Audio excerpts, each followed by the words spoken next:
हाँ, तो जय हिंद सभी बच्चों को। तो आप लोगों का बहुत बहुत स्वागत है आपके अपने चैनल एजुकेशन पॉइंट गनौल पर। तो आज हम लोग इस वीडियो में देखेंगे कक्षा 7 यानी क्लास 7 का श्वसन चैप्टर। क्लास 7 का श्वसन चैप्टर का कुछ हम लोग महत्वपूर्ण ऑब्जेक्टिव क्वेश्चन को देखेंगे। तो चलिए स्टार्ट करते हैं। और हाँ, अगर आप लोग इस चैनल पर पहली बार आए हैं तो इस चैनल को सब्सक्राइब कर लें, और यह वीडियो अगर आप लोगों को पसंद आए तो आप लोग इस वीडियो को लाइक करें। तो चलिए हम लोग शुरू करते हैं, सवाल की ओर चलते हैं।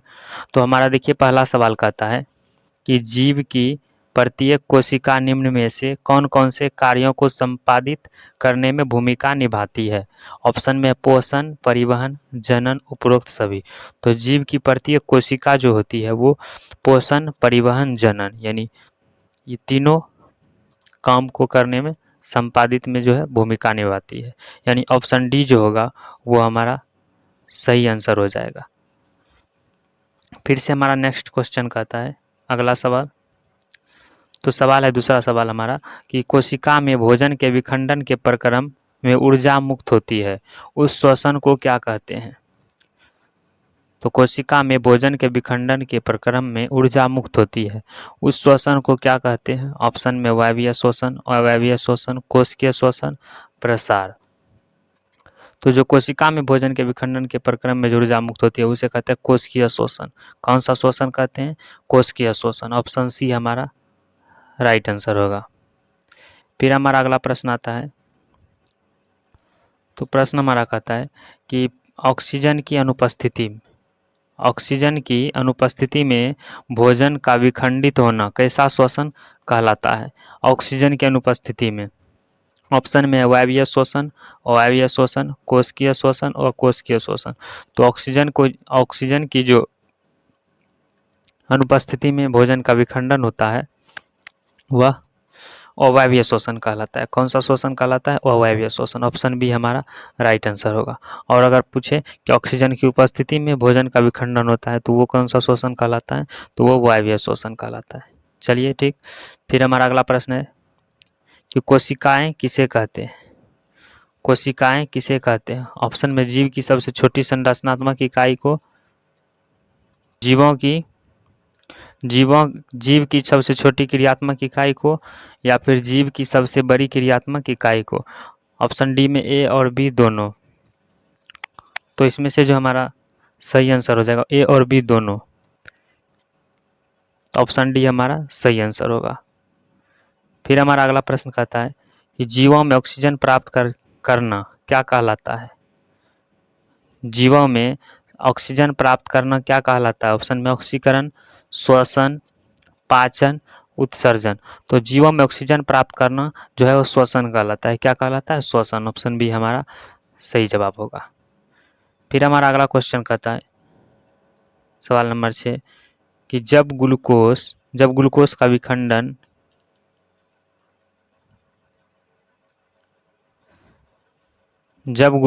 विखंडन ऑक्सीजन के उपयोग द्वारा होता है तो यह कौन सा श्वसन कहलाता है। ऑक्सीजन के उपयोग द्वारा। ऑप्शन में वायवीय श्वसन, अवायवीय श्वसन, कोशिकीय श्वसन और कोशिकीय श्वसन। तो जब भी ग्लूकोज का विखंडन जो है ऑक्सीजन के उपयोग द्वारा होता है तो वो वायवीय श्वसन कहलाता है। ऑप्शन ए हमारा राइट आंसर होगा।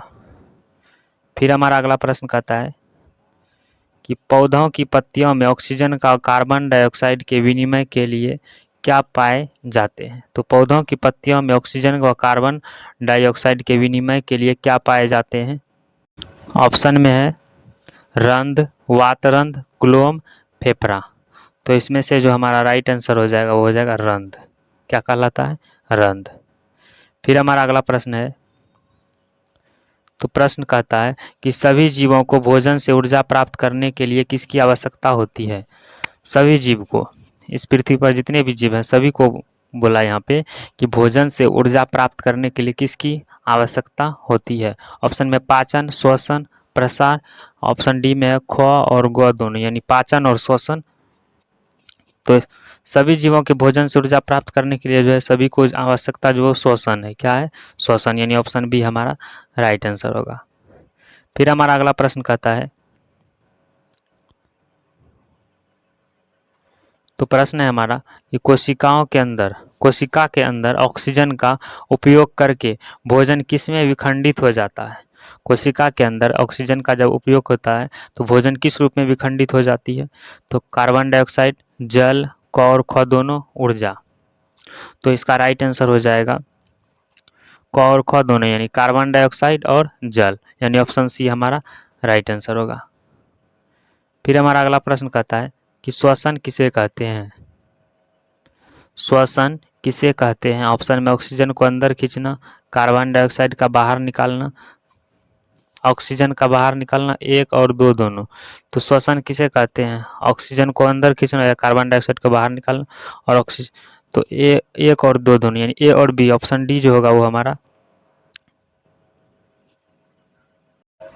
यानी ऑप्शन डी जो होगा वो हमारा सही जवाब हो जाएगा।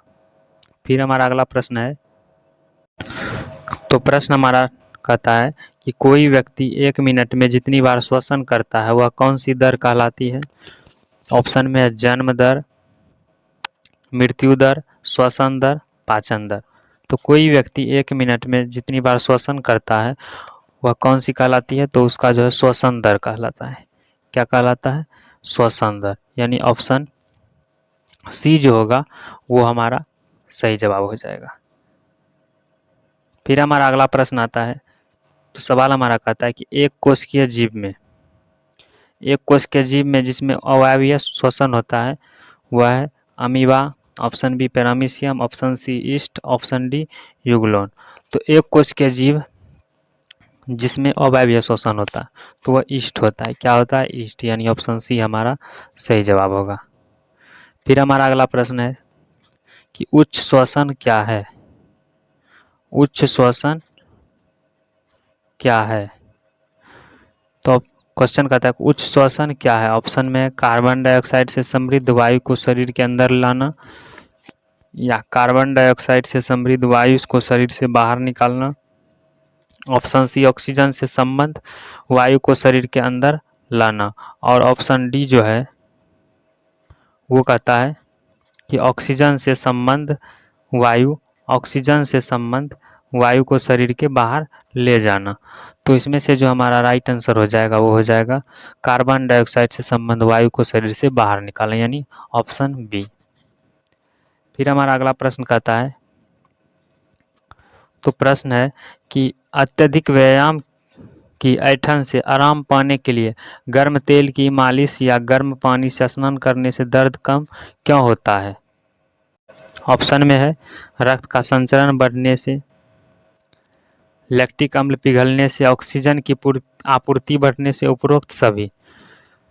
तो इसमें जो होगा ऐंठन जो महसूस होता है अगर हम गर्म पानी से उसे साफ करते हैं तो रक्त का संचरण भी बढ़ता है, लैक्टिक अम्ल भी पिघलता है और ऑक्सीजन की आपूर्ति भी बढ़ती है, यानी ऑप्शन डी जो होगा वो हमारा सही जवाब हो जाएगा। फिर हमारा अगला प्रश्न कहता है कि जीव जो वायु की अनुपस्थिति में जीवित रह सकते हैं वो क्या कहलाते हैं। वैसा जीव जो वायु की अनुपस्थिति में जीवित रह सकते हैं वो क्या कहलाते हैं। ऑप्शन में वायवीय श्वसन, अवायवीय जीव, कोशिकीय जीव और कोशिकीय जीव। तो इसमें से जो हमारा सही जवाब होगा वो हो जाएगा अवायवीय जीव। कौन सा जीव। अवायवीय जीव, यानी ऑप्शन बी हमारा सही आंसर होगा। तो हमारा अगला प्रश्न कहता है कि अत्यधिक व्यायाम करने के बाद पेशियों में ऐंठन क्यों होती है। ऑप्शन में अवायवीय श्वसन, लैक्टिक अम्ल बनने से, एक और दो दोनों, एसिटिक अम्ल। तो अत्यधिक व्यायाम करने के बाद अगर पेशियों में ऐंठन जो होती है वो लैक्टिक अम्ल बनने से होता है। कौन सा अम्ल। लैक्टिक अम्ल, यानी ऑप्शन बी हमारा राइट आंसर होगा।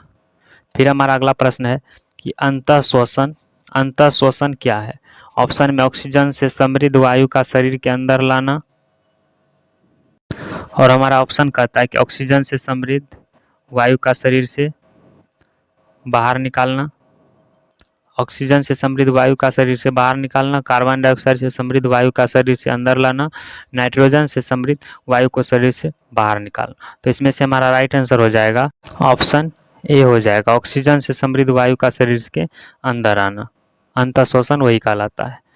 तो ऑप्शन ए हमारा राइट आंसर होगा। फिर से हम लोग का अगला प्रश्न कहता है कि हम किसके द्वारा वायु अंदर लेते हैं। ऑप्शन में त्वचा द्वारा, नाखूनों द्वारा, आँखों द्वारा, कानों द्वारा। तो हम किसके द्वारा वायु अंदर लेते हैं, तो नाकों द्वारा लेते हैं, यानी नाखूनों द्वारा। ऑप्शन बी हमारा सही जवाब होगा। फिर हमारा अगला प्रश्न है कि फेफड़े कहाँ स्थित होते हैं। फेफड़े कहाँ स्थित होते हैं। ऑप्शन में नासा गुहा, वक्ष गुहा, डायफ्राम, उदर। तो फेफड़े कहाँ स्थित होते हैं, तो वो होते हैं वक्ष गुहा में। कहाँ पर होते हैं, वक्ष गुहा में, यानी ऑप्शन बी हमारा राइट आंसर होगा। फिर हमारा अगला प्रश्न कहता है कि अंतःश्वसन के समय डायफ्राम किस ओर गति करता है। ऑप्शन में ऊपर की ओर, नीचे की ओर, अंदर की ओर, बाहर की ओर। तो अंतःश्वसन यानी जब हम श्वास को अंदर लेते हैं तो उस समय डायफ्राम जो है वो गति जो करती है वो गति करती है नीचे की ओर। किस ओर करती है, तो नीचे की ओर, यानी ऑप्शन बी हमारा सही जवाब होगा। फिर हमारा अगला प्रश्न है कि नासा गुहा से वायु श्वास नली से होकर किस में प्रवेश करती है। ऑप्शन में है फेफड़ों में, पसलियाँ में, डायफ्राम में, वक्ष में। तो इसमें से हमारा राइट जो आंसर होगा वो हो जाएगा फेफड़ों में। ऑप्शन ए हमारा सही जवाब होगा। फिर हमारा अगला प्रश्न कहता है, तो प्रश्न हमारा कहता है कि अंतःश्वसन में पसलियाँ किस ओर गति करती है। अंतःश्वसन में पसलियाँ किस ओर गति करती है, ऊपर की ओर, बाहर की ओर, ए और बी दोनों, नीचे व अंदर की ओर। तो इसमें से हमारा राइट आंसर हो जाएगा ऊपर की ओर भी करती है और बाहर की ओर भी, यानी एक और दो, यानी ए और बी। ऑप्शन सी हमारा राइट आंसर होगा। फिर हमारा अगला प्रश्न है कि अत्यधिक व्यायाम करने में श्वसन दर कितनी दर तक बढ़ सकती है। ऑप्शन में 25 बार प्रति मिनट, 20 बार प्रति मिनट, 30 बार प्रति मिनट या 35 बार प्रति मिनट। तो इसमें से हमारा राइट आंसर हो जाएगा 25 बार प्रति मिनट। अत्यधिक व्यायाम करने में श्वसन दर कितनी दर बढ़ सकती है, तो 25 बार प्रति मिनट, यानी ऑप्शन ए हमारा राइट आंसर होगा। फिर हमारा अगला प्रश्न है, तो सवाल कहता है हमारा कि सामान्य स्थिति में मनुष्य की श्वास दर कितनी होती है। ऑप्शन में 10 से 20 प्रति मिनट, 15 से 18 प्रति मिनट या 20 से 23 प्रति मिनट। तो इसका जो हमारा राइट आंसर हो जाएगा ऑप्शन बी, यानी 15 से 18 प्रति मिनट। ऑप्शन बी हमारा सही जवाब होगा। तो फिर से हमारा अगला प्रश्न कहता है कि अंतःश्वसन द्वारा वायु नाखूनों से सबसे पहले किस में जाती है। ऑप्शन में है डायफ्राम में, वक्ष गुहा, नासा गुहा, फेफड़ा में। तो अंतःश्वसन द्वारा यानी जब हम श्वास को अंदर लेते हैं तो वायु जो है नाखूनों से सबसे पहले किस में जाती है, तो वो जाती है नासा गुहा में। कहाँ पे जाती है, नासा गुहा, यानी ऑप्शन सी हमारा सही जवाब हो जाएगा। फिर हमारा अगला प्रश्न है कि कौन सी पेशियाँ परत वक्ष गुहा को आधार प्रदान करती है। उदर, डायफ्राम, पसलियाँ, मांसपेशियाँ। तो इसमें से हमारा राइट आंसर हो जाएगा डायफ्राम जो पेशीय परत वक्ष गुहा को आधार प्रदान करती है। फिर हमारा अगला प्रश्न कहता है कि अंतःश्वसन के समय वक्ष गुहा का आयतन कैसा होता है, कम हो जाता है, बढ़ जाता है, एक समान रहता है, क और ख दोनों। तो जब अंतःश्वसन होता है तो वक्ष गुहा का आयतन जो है वो क्या होता है, बढ़ जाता है। क्या होता है, बढ़ जाता है, यानी ऑप्शन बी हमारा राइट आंसर होगा। फिर हमारा अगला प्रश्न है कि उच्छ्वसित वायु में ऑक्सीजन कितनी होती है। ऑप्शन में है 21%, 4.4%, 16.4%, 0.04%। तो उच्छ्वसित वायु में ऑक्सीजन जो होती है वो 16.4% होती है, यानी ऑप्शन सी जो होगा वो हमारा राइट आंसर हो जाएगा। तो फिर से हमारा अगला प्रश्न है कि किन किन जंतुओं की वक्ष गुहाओं में मनुष्यों की भांति फेफड़े होते हैं। ऑप्शन में हाथी, शेर, गाय, बकरी, सर्प, पक्षियाँ, उपरोक्त सभी। तो इसमें से उपरोक्त सभी में जो है मनुष्य की भांति फेफड़े होते हैं, यानी ऑप्शन डी हमारा सही जवाब होगा। फिर हमारा अगला प्रश्न है कि उच्छ्वसन के समय डायफ्राम किस ओर की गति करती है। उच्छ्वसन ऑप्शन में नीचे की ओर, अंदर की ओर, बाहर की ओर या फिर ऊपर की ओर। तो इसमें से हमारा राइट आंसर हो जाएगा ऊपर की ओर। उच्छ्वसन के समय डायफ्राम किस ओर गति करती है, तो ऊपर की ओर। ऑप्शन डी हमारा राइट आंसर होगा। फिर हमारा अगला प्रश्न है कि उच्च वसित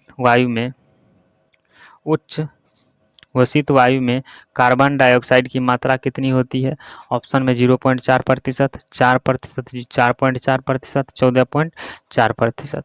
तो उच्च वसित वायु में जो है कार्बन डाइऑक्साइड की मात्रा जो होती है वह होती है 4.4%, यानी ऑप्शन सी हमारा राइट आंसर होगा। फिर हमारा अगला प्रश्न है कि अंतःश्वसित वायु में ऑक्सीजन की मात्रा कितनी होती है, यानी जब हम श्वास को अंदर लेते हैं तो उसमें से ऑक्सीजन कितना मात्रा लेते हैं। ऑप्शन में 16.4%, 21%, 14%, 7%। तो इसमें से हमारा राइट आंसर जो होगा वो हो जाएगा 21%, ऑप्शन बी। फिर हमारा अगला प्रश्न है कि उच्च वसन के दौरान वक्ष गुहा का आयतन कैसा हो जाता है। ऑप्शन में कम हो जाता है, बढ़ जाता है, एक समान रहता है, क और ख दोनों। तो उच्च वसन के दौरान जो है वक्ष गुहा का आयतन जो होता है वह क्या होता है, कम हो जाता है। क्या होता है, कम, यानी ऑप्शन ए हमारा सही जवाब होगा। तो हमारा नेक्स्ट क्वेश्चन कहता है कि केचुए में गैसों का आदान प्रदान होता है। ऑप्शन में फेफड़ों द्वारा, कुलोम द्वारा, त्वचा द्वारा या श्वास नली द्वारा। तो केचुआ में जो गैसों का आदान प्रदान होता है वो जो श्वसन करती है ये केचुआ वो त्वचा के द्वारा, यानी ऑप्शन सी हमारा राइट आंसर हो जाएगा। फिर हमारा अगला प्रश्न है कि कीटों में गैस के विनिमय के लिए वायु नलियों के जाल क्या कहलाते हैं। तो कीड़ा मकोड़ा जो होता है कीट वो गैस के लिए श्वसन के लिए वायु नलियों के जाल को क्या कहते हैं। ऑप्शन में श्वास प्रणाल, श्वास रंध्र, श्वास नली, पसलियां। तो इसमें से हमारा राइट जो आंसर होगा वो ऑप्शन है, यानी श्वास प्रणाल। फिर हमारा अगला प्रश्न कहता है कि मछलियां किसके द्वारा श्वास लेती है। मछलियां किसके द्वारा श्वास लेती है। ऑप्शन में कुलोम, त्वचा, फेफड़ा या वातक। तो मछलियां जो है वो कुलोम या फिर गिल्स के द्वारा श्वास लेती है, यानी ऑप्शन ए हमारा सही जवाब होगा। फिर हमारा अगला प्रश्न है कि कॉकरोच के शरीर के पार्श्व भाग में छोटे छोटे छिद्र क्या कहलाते हैं। ऑप्शन में रंध्र, श्वास रंध्र, वातक, गुहा। तो कॉकरोच के शरीर के पार्श्व भाग में छोटे छोटे छिद्र जो हैं वो कहलाते हैं श्वास रंध्र, यानी ऑप्शन बी हमारा राइट आंसर होगा। फिर हमारा अगला प्रश्न है कि मेढक श्वसन किसके द्वारा करता है। ऑप्शन में त्वचा द्वारा, फुफ्फुस द्वारा, कुलोम द्वारा या त्वचा और फुफ्फुस द्वारा। तो मेढक जो श्वसन करते हैं वो किसके द्वारा करते हैं, तो वो त्वचा से भी करते हैं और फुफ्फुस द्वारा भी करते हैं। ऑप्शन डी हमारा राइट आंसर होगा। फिर से हमारा अगला प्रश्न है, तो प्रश्न कहता है कि अंतःश्वसित वायु में कार्बन डाइऑक्साइड कितनी होती है, यानी जब हम वायु को श्वास के द्वारा शरीर के अंदर लेते हैं तो उसमें से कार्बन डाइऑक्साइड कितना प्रतिशत जाती है। ऑप्शन में 0.04%, 0.4%, 4.4% या फिर 16.4%। तो जब भी हम वायु को जब हम शरीर के अंदर ग्रहण करते हैं तो उसमें कार्बन डाइऑक्साइड की जो मात्रा होती है वह होती है 0.4%। कितना होती है, 0.4%, यानी ऑप्शन ए हमारा राइट आंसर होगा। तो सवाल हमारा कहता है कि उच्च वसन के समय पसलियां किस ओर गति करती है। उच्च वसन के समय पसलियां किस ओर गति करती है, नीचे और अंदर, बाहर और ऊपर, अंदर और ऊपर, ऊपर और नीचे। तो उच्च वसन के समय जो पसलियां होती है वो नीचे और अंदर की ओर गति करती है, यानी ऑप्शन ए हमारा राइट आंसर होगा। अगर आप लोगों को यह वीडियो पसंद आए हो तो इस वीडियो को लाइक करें, और इस चैनल पर पहली बार आए हैं तो इस चैनल को जो है सब्सक्राइब कर लीजिएगा। और कक्षा 7 से जितने भी रिलेटेड चैप्टर होंगे विज्ञान का उस सब का जो है ऑब्जेक्टिव क्वेश्चन देने का प्रयास करूँगा। धन्यवाद।